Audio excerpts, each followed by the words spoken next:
look at the situation in India, it is absolutely dire. What more can we do?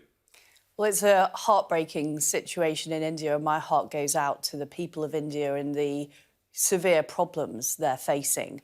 The United Kingdom has already sent 600 pieces of equipment out. We're sending oxygen out, and we've got another shipment going out this week as well.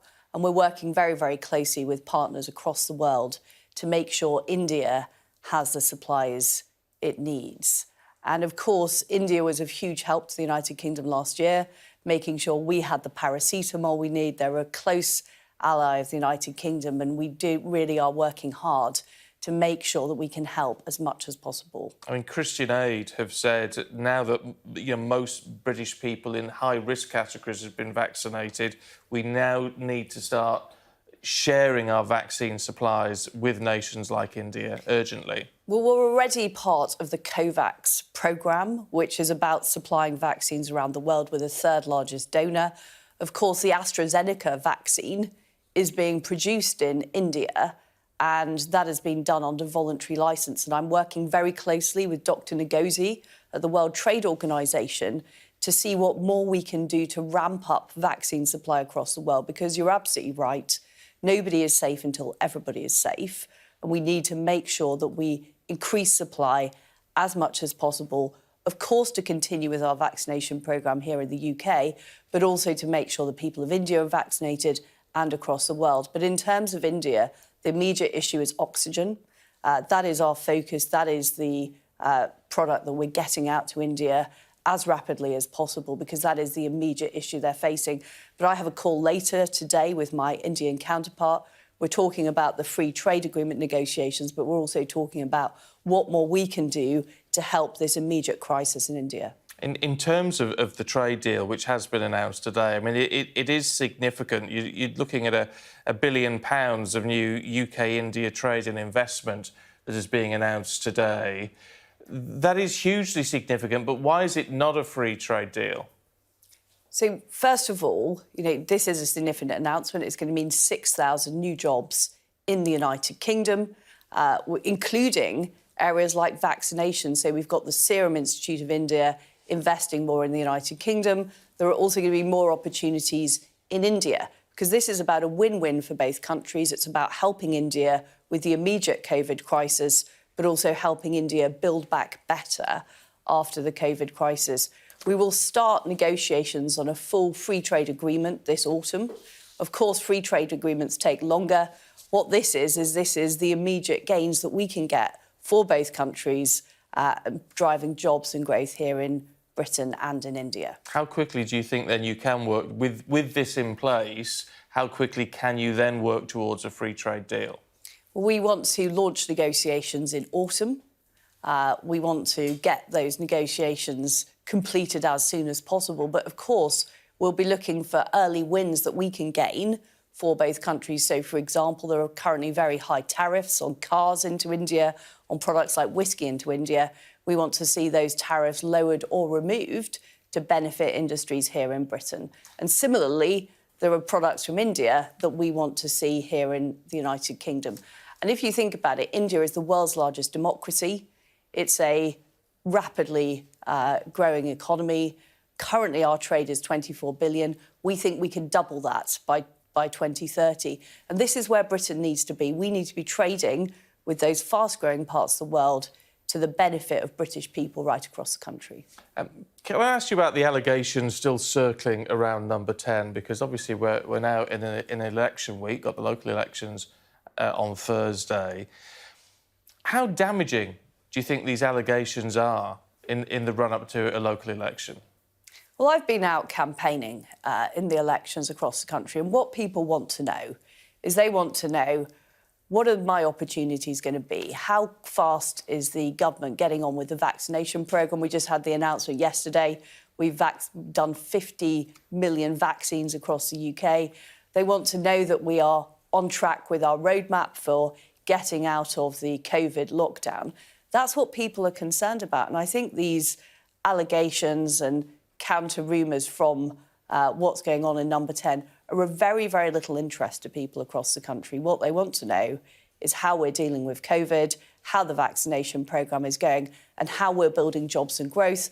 Today, we're announcing these 6,000 more jobs thanks to our trade agreement with India. There are reports, though, in some of the papers this morning, and the Times particularly, saying there are ministers, some of your cabinet colleagues, who are concerned about how this is going to play out this week. Are you one of those ministers?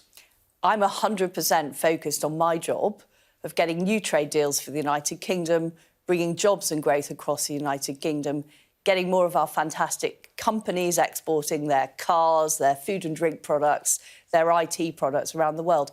That's my focus, and that's what my cabinet colleagues are focused on, and that's what the Prime Minister is focused on. He spends every waking hour thinking about how we're dealing with COVID, our vaccination programme, and this is frankly a distraction from those really important issues that people care about. Without looking at the allegations particularly, because we know they've been, the Labour Party can say one thing, we're hearing another thing from Downing Street. They are being denied, there are investigations underway, we get that. I'm not asking you to comment on whether you think the Prime Minister has done anything wrong, he's denied it. But the fact that Douglas Ross, the leader of the Scottish Conservative Party, said if codes had been broken, then the Prime Minister should resign. As a matter of principle, do you agree with that? Well, the Prime Minister is very clear that he's covered the cost of these refurbishments, that he's been working with officials, that he's declared in line with the appropriate rules. But I'm not going to answer hypotheticals about what might happen at some future date. What the Prime Minister has made clear is he has covered the costs. I think the British public understand that.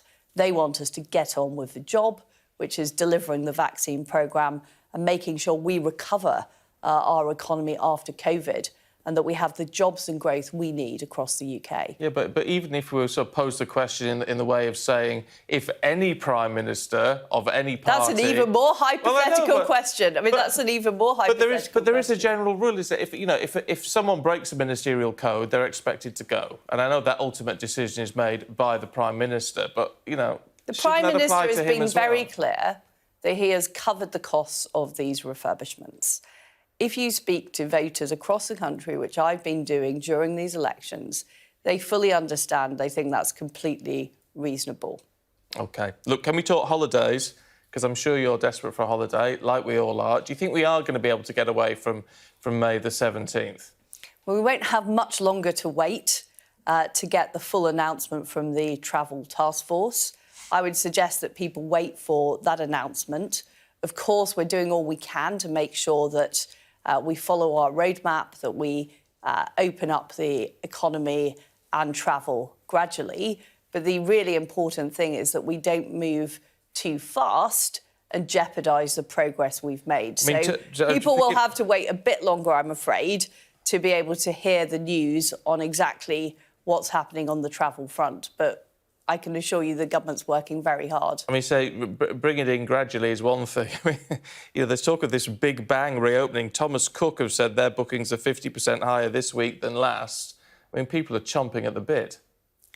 Of course, I fully understand. It's been a very, very tough year for people. People haven't had the opportunity to travel either within the UK or overseas for some time. People are looking to book a holiday, but I would encourage people to wait until we make that announcement so that we can see exactly what the details are based on the data, because what we don't want to be doing is re-importing this virus after we've done such an excellent job in getting the levels down in the United Kingdom. So, of course, we fully support safe travel. We want to make sure that people have the opportunity, but we need to be cautious and we need to make sure that we're not simply importing the virus after we've successfully dealt with it in Britain. But to paraphrase Layla Moran, who's the head of the all-party parliamentary group on coronavirus, she said it is crazy to look at reopening airports. She said airports could be a breeding ground for the virus. She's very concerned and says the group is very concerned about bringing new variants back in. They want to see this all delayed at this stage. Well, we are doing this in a very safe way. So we've got a very strong testing procedure in place for travel.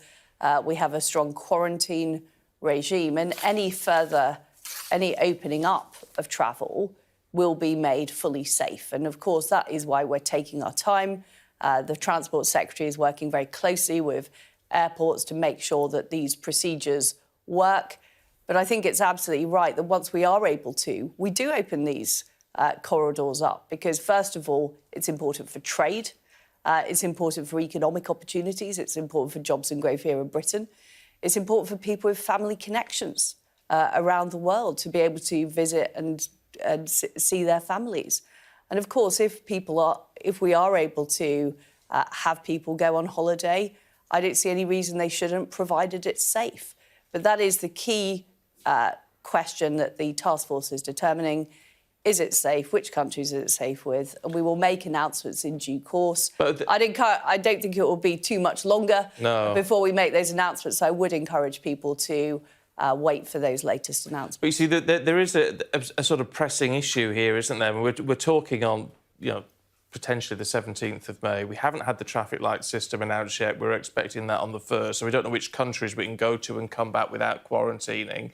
We don't know quite what's happening with the NHS app and the COVID passports or test certification.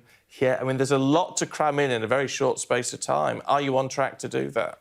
We are, and I know my colleagues across government are working very hard to make sure that we've got those procedures in place. And as has been said, we need to make sure that we do have the setup correct at the airports, that we do have the mechanisms right before we go ahead and make that announcement. So people are understandably, frustrated. It's been a long year that we've faced this COVID crisis, but I think this approach of taking things gradually, of making sure that they're irreversible, has been the right approach, and people can have confidence that when we make the announcement, we'll have everything in place.